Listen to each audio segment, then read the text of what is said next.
So here's the old West End sign, and you can see the carved letters really started to get compromised, and that bottom edge really got destroyed. I'll just zoom in on it anywhere. And this was done obviously on just regular plywood, 3/4 inch plywood, but it did last for over 20 years, so you know, it doesn't owe me anything. Working with the MDO board, which has a very smooth side. It has a like a resin but paper type of surface, which doesn't seem like it would be good for outdoors, but this is what this is made for. It's for making signs. So to cut this, I was really afraid of blowing out the surface, so I flipped it over with the good side down, because your blade runs this way, which means it tends to tear out the top of your cut, especially if you don't have a really good fine tooth blade, and I didn't. So I figured, well, I better just flip the board, use the blade I had, and it worked out pretty well. I got a good clean cut, but you can see where it really did blow out quite a bit here on the top of the back side, which I had up, and it really did blow out. So it's a good thing I did do that. So I'm sanding it. I'm going to fill all the voids that are there with wood fill, and then get it primed. You know, flip it over, prime the good side, and we'll be on our way. So I applied 2 coats of the primer, and now I will sand it with this 180 sandpaper and give it a good vacuum and a wipe down with that tack cloth, and then we'll be ready to apply the first coat of green paint.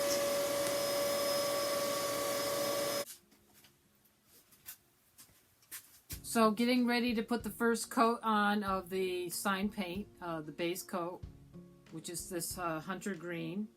And we're using Rust-Oleum.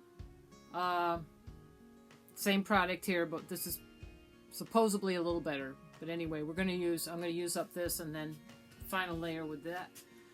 We used to use one-shot sign paints. They're very good, high pigment. But as far as durability, I think Rust-Oleum might even be a little better, quite frankly. We've repainted the old sign probably 4 different times, and we found that if we used one shot, we had to do it more often. So Rust-Oleum is how we're going to go. You don't have the color choice that you do with one shot.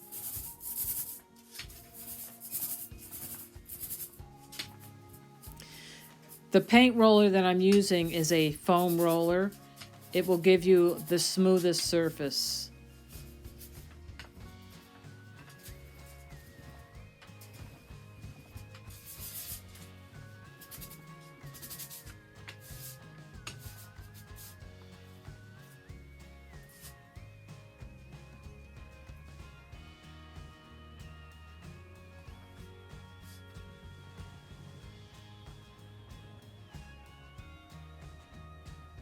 Hey there, Internet! Welcome to the sign painting tutorial.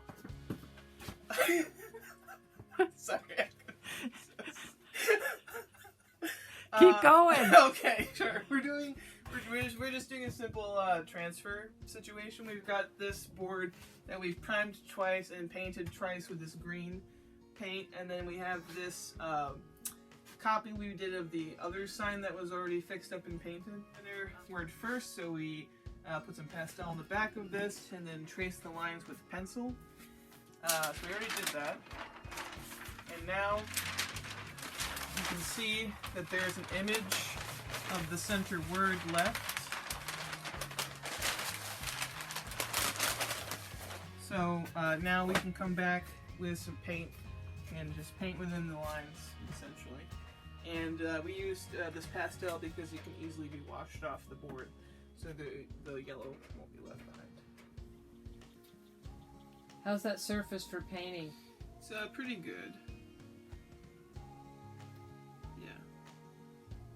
I mean, It's pretty smooth.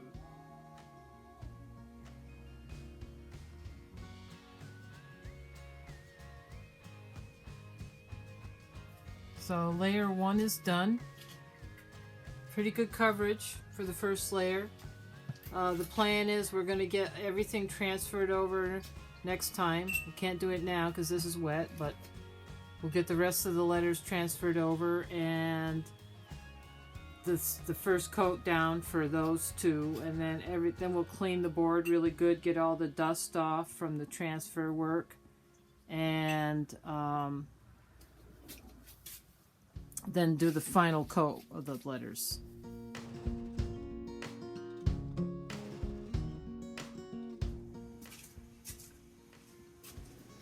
To put the stripes on, I purchased vinyl striping that's typically used for card detailing, and I was able to get 1/2 inch and 3/4 inch, which is exactly what we needed to duplicate the sign. And to do it, to put it on, I'm cleaning the surface with an alcohol, just isopropyl alcohol, and then using masking tape to mark the areas for lining up. And I pre-cut a piece of the tape, and we'll just tack the ends down with masking tape. And then after you've got it tacked down, you can take another piece of masking tape and then just put it across the center of the span. And then what you do is you'll lift and remove the backing 1/2 at a time. So you'll do the first half, remove the backing, and then you can align the tape. And you can do that as long as you haven't like pushed it down with your fingers. You can actually lift it if it's not in exactly the right alignment. You can kind of lift it and realign it a couple times. It's important not to stretch it. Once the backing's off, it does tend to stretch if you pull it too hard, so you gotta be careful not to stretch it. So just eyeball it, get it nice and straight, lay it down, and then once you get it in place, you push it down with your fingers, tack it down with your fingers. Then you can do the second half. Move the tape, lift the other end and peel off the backing, and then do the same thing again. Just align it by eye, and once it's all aligned, you can press it down with your fingers. As you're pressing, you want to make sure you once again, double check, make sure that surface is clean, and as you're pressing, work any air bubbles out. And you can use a squeegee type action if you have maybe a credit card. I had tried it as a sample, but found that the color that came off the card onto the vinyl, so I just used my fingers. And then do any little trimming afterwards. And once all that's done, then you just really give it a good press down with your fingers.